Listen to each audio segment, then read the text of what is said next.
کوئی چوتھی ایسی عبادت گاہ اللہ رب العالمین نے نہیں قرار دی ہے جس کی طرف انسان عبادت اور ثواب کے غرض سے سفر کرے۔ طواف کے لیے صرف خانہ کعبہ، اور عبادت اور ثواب کی نیت سے صرف 3 جگہوں کا سفر۔ اللہ کے نبی صلی اللہ علیہ وسلم کا ارشاد گرامی، لا تشد الرحال الا الى 3 مساجد، کجاوے نہیں کسے جائیں گے، زیادہ سفر تیار نہیں کیے جائیں گے، سفر کا ساز و سامان انسان تیار نہیں کر سکتا، سفر نہیں کر سکتا عبادت کی غرض سے، ثواب میں زیادتی کی غرض سے، سوائے 3 مسجدوں، المسجد الحرام، مسجد حرام جو خانہ کعبہ کے چاروں طرف مسجد بنی ہوئی ہے، مسجد حرام قابل احترام مسجد، والمسجد النبوی، اور دوسری مسجد مسجد نبوی، اور تیسری مسجد جو اس وقت بدقسمتی سے اس دنیا کی سب سے بڑی دہشت گرد قوم کی کے قصب میں ہے اور قبضے میں ہے، وہ مسجد الاقصی، مسجد اقصی جس کو بیت المقدس کے نام سے جانتے ہیں۔ 3 مسجدیں اللہ تعالیٰ نے ایسی قرار دی ہے جن کی طرف انسان چاہے تو وہ عبادت کی غرض سے، ثواب کی زیادتی کی غرض سے سفر کر کے جا سکتا ہے،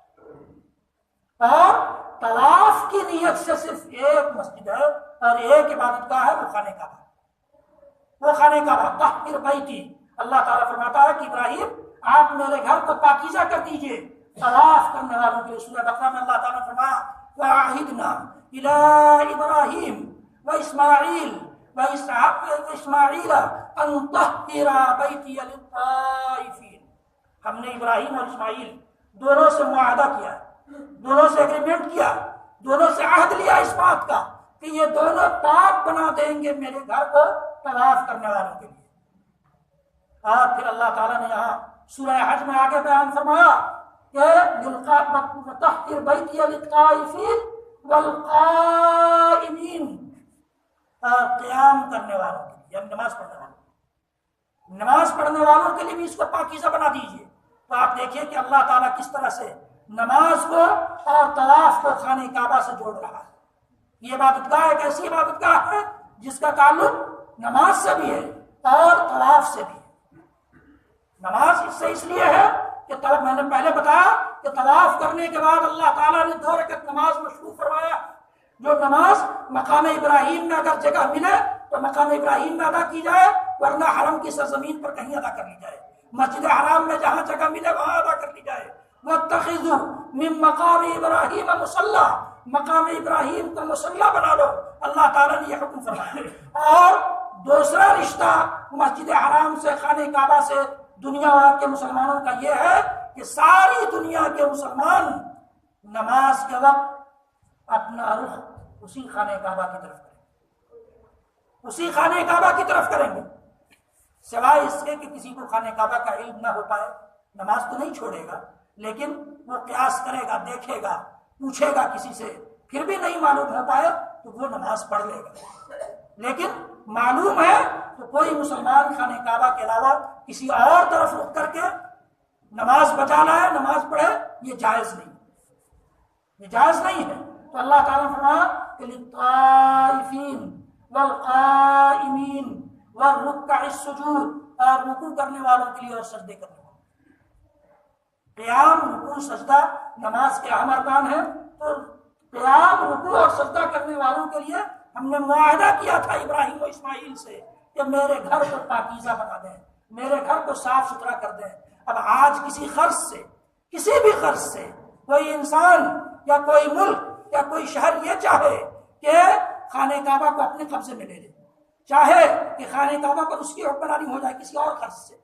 اللہ کے اس گھر میں اللہ کی بڑائی اور کبریائی، اللہ کی وحدانیت اور اللہ کے کلمے کی بلندی کے علاوہ کسی اور مقصد سے کوئی بھی ملک، کوئی بھی سیاستداں، کوئی بھی حکمراں، کوئی بھی گروہ اگر یہ چاہتا ہے تو اس پر اس کا قبضہ ہو جائے تو پھر یہ جائز ہے۔ اس کو پاکیزہ کرنا ہے، قیام کے طواف کرنے والوں کے لیے، قیام کرنے والوں کے لیے، رکوع اور سجدے کرنے والوں کے لیے، اللہ کا ذکر کرنے والوں کے لیے، اللہ کے کلمے کی بلندی کی نیت رکھنے والوں کے لیے، اللہ کے کلمے کی نشر و اشاعت کے لیے، اللہ کے دین کے پرچار و پرسار کے لیے۔ اللہ تعالیٰ نے فرمایا یاد کرو اس نعمت کو جب ہم نے ابراہیم کی نشاندہی کی بیت اللہ کی جگہ کی طرف، تاکہ وہ شرک نہ کریں میرے ساتھ اور میرے گھر کو پاکیزہ بنا دیں طواف کرنے والوں کے لیے، قیام کرنے والوں کے لیے، رکوع اور سجدے کرنے والوں کے لیے۔ پھر اللہ تعالیٰ نے فرمایا وَأَذِّن فِي النَّاسِ بِالْحَجِّ، اور اس کے بعد جب آپ تعمیر کر لیں بیت اللہ، جب آپ خانہ کعبہ کو بنا لے جائیں، تو پھر اعلان کر دیجئے انسانیت کا حج کا، وَأَذِّن فِي النَّاسِ بِالْحَجِّ۔ آج بیچارے حج کمیٹی والے اعلان پر اعلان کرتے رہتے ہیں، کوئی اس کی طرف توجہ دینے کی ضرورت نہیں محسوس کرتا ہے۔ ہم نے یہ سمجھ لیا ہے، ہمارے سماج نے یہ سمجھ لیا ہے کہ حج اپنی زندگی کی آخری عبادت ہے، حج زندگی کی آخری عبادت ہے، وہ پیسہ جب ہو جائے، صلاحیت جب ہو جائے، اس وقت فرض نہیں ہوتا۔ معاف کیجیے گا، آخری عبادت بھی اگر مان لی جائے تو آپ کو پتا ہے کہ آپ کا آخری وقت کون سا ہے؟ لوگ کہتے ہیں بڑھاپے میں جائیں گے حج کرنے، بڑھاپا آئے گا بھی آپ کی زندگی میں، یہ کون جانتا ہے؟ ہمارے سماج میں یہ بھی ایک چیز ہے کہ ساری ذمہ داریوں سے فارغ ہو جائیں گے تب حج کے لیے جائیں گے۔ ذمہ داریوں سے فارغ ہونے کے لیے آپ کی زندگی باقی رہے گی، یہ کون جانتا ہے؟ اس کی کیا گارنٹی ہے؟ ایمان دیکھیے اس عورت کا جو اللہ کے نبی صلی اللہ تعالی علیہ وسلم کے زمانے میں، جب اللہ کے نبی صلی اللہ علیہ وسلم نے گوشت کا ہدیہ بھیجا تو کہا کہ ہم لوگوں نے تو کھا لیا ہے، کھا کر ہم فارغ ہو گئے، ہمارے بچے بھی سو گئے، ہم نے بھی کھا لیا، اب اس کی ضرورت نہیں ہے، لے جاؤ ابو ہریرہ سے اللہ کے نبی صلی اللہ علیہ وسلم نے بھیجا۔ ابو ہریرہ رضی اللہ تعالیٰ عنہ نے کہا کہ رکھ لو، صبح کام آئے گا۔ کہا کہ جاؤ اللہ کے نبی صلی اللہ علیہ وسلم سے یہ پوچھ کر آؤ کہ صبح تک ہم لوگ زندہ رہیں گے اس گوشت کو کھانے کے لیے۔ اگر اللہ کے رسول صلی اللہ علیہ وسلم یہ کہہ دیں گے کہ صبح تک ہم لوگ زندہ رہیں گے اس گوشت کو کھانے کے لیے، تو ہم اس کو ایکسپٹ کر لیں گے، قبول کر لیں گے۔ وہ ایمان تھا کہ رات میں کھا کر سو رہے ہیں تو صبح کی امید نہیں ہے۔ اور اس موقع سے، اس واقعے کے موقع سے اللہ کے نبی صلی اللہ علیہ وسلم کی حدیث یاد آ رہی ہے، جس کو سنا کر میں اپنی بات ختم کرتا ہوں، کہ حضرت عبداللہ بن عمر رضی اللہ تعالیٰ عنہ کہتے ہیں، حضرت عبداللہ بن عمر رضی اللہ تعالیٰ عنہ کہتے ہیں کہ اللہ کے نبی صلی اللہ علیہ وسلم نے میرے دونوں کندھوں پر ہاتھ رکھا اور کہا کہ عبداللہ کن فی الدنیا کانک غریب او عابر سبیل، کن فی الدنیا کانک غریب او عابر سبیل، دنیا سے اتنا ہی لو لگاؤ،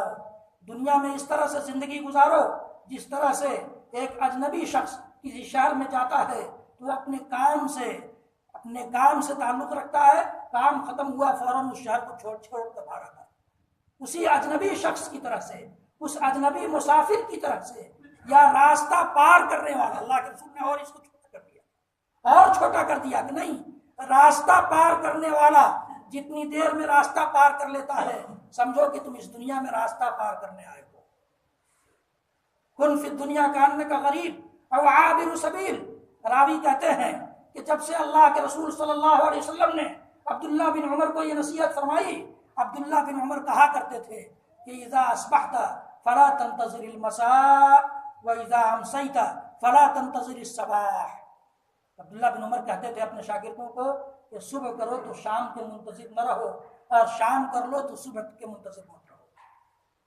تمہاری زندگی کی میں جب شام ہوئی تو یہ مت سمجھو کہ صبح بھی ہوگی، اور صبح ہو گئی تو یہ مت سمجھو۔ اور ہم لوگ دیکھتے بھی ہیں، اپنے سماج میں دیکھتے ہیں، اپنے معاشرے میں دیکھتے ہیں کہ ایک آدمی صبح میں اچھا خاصا ہے، صحت مند ہے، بیمار بھی نہیں ہے، اور معلوم ہوا کہ ایکسیڈنٹ ہو گیا، شام میں مر گیا۔ یا شام میں ہم نے دیکھا ہے صبح معلوم ہوا کہ سویا تو سویا ہی رہ گیا۔ ایسا ہوتا ہے۔ اللہ کے نبی صلی اللہ علیہ وسلم کی نصیحت اس صحابی رسول پر اس طرح سے اثر کرتی ہے کہ وہ کہا کرتے تھے اذا اصبحت فلا تنتظر المساء واذا امسیت فلا تنتظر الصباح۔ تو حج کے لیے عمر کے آخری مرحلے کا انتظار کرنا یہ کون سی عقل مندی ہے؟ ہم اور آپ، ہم میں سے ہر شخص خود یہ فیصلہ کرے۔ اللہ رب العالمین سے دعا ہے کہ اللہ رب العالمین ہم سب کو اپنے دین سے اور اپنی شریعت سے، اپنے رسول محمد عربی صلی اللہ تعالی علیہ وسلم کی سیرت اور زندگی سے قریب آنے کی توفیق عطا فرما دے۔ ہم سب کو توفیق دے کہ ہم شریعت کی دو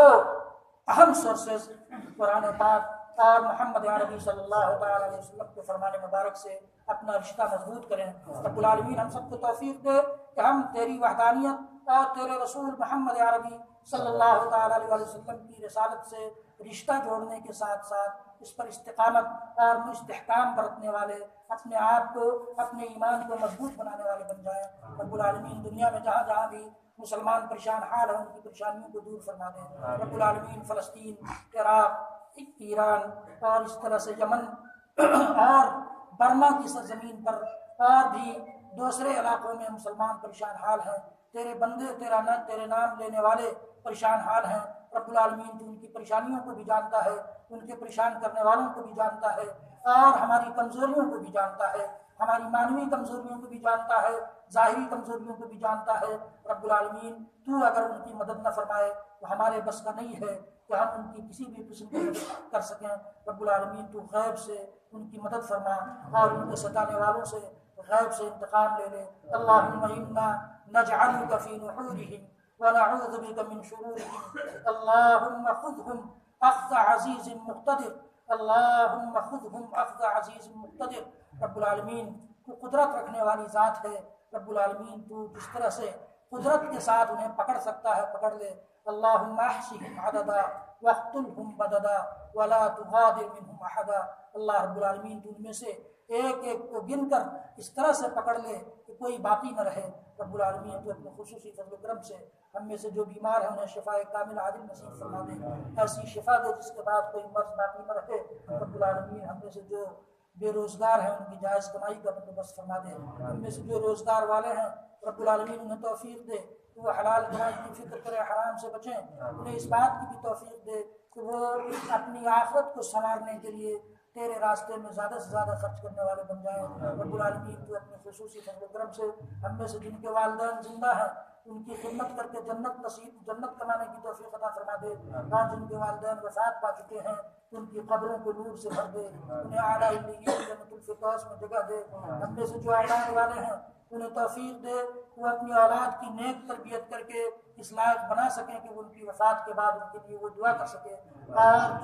جو بے اولاد ہیں رب العالمین تو اولاد نصیب کرنے والی ذات ہے، انہیں نیک اولاد نصیب فرما دے۔ رب العالمین تو اپنے خصوصی فضل و کرم سے ہم سب کو جب تک زندہ رکھ، اسلام پر زندہ رکھ، جب وفات دے ایمان پر وفات دے۔ بارک اللہ لی ولکم فی القرآن العظیم ونفعنی وإیاکم بالآیات والذکر الحکیم، انہ تعالی جواد کریم ملک مغفور۔